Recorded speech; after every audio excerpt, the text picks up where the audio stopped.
रुपए प्राप्त हुए पेटीएम पर। 1 रुपए प्राप्त हुए पेटीएम पर। यूट्यूबवरचा डिजिटल भिकारी UPI द्वारे भीक मागून कमवतो चक्क दिवसाला 10,000 रुपये। पुण्यातील गोविंद सूर्य याने यूट्यूबवर लाईव्ह स्ट्रीमिंगद्वारे डिजिटल भीक मागण्याचा अनोखा प्रयोग सुरू केला आहे, जो सध्या चर्चेत आहे। रोज 3 ते 4 तास थेट प्रसारण करत तो UPI QR कोड दाखवून प्रेक्षकांना देणगी देण्याचे आवाहन करतो, ज्यातून त्याला काही वेळा दिवसाला 10,000 रुपये मिळतात। बेरोजगारी आणि वडिलांच्या संघर्षातून प्रेरित होऊन त्याने ही पद्धत अवलंबली। काही जण याला नव्या युगातील जिद्द मानतात, तर काहींना हे भीक मागण्याचे डिजिटल रूप वाटते।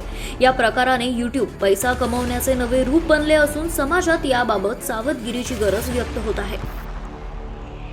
तुमच्या भागातील खरी बातमी फक्त पुणे लोकवर आत्ताच फॉलो व सबस्क्राईब करा।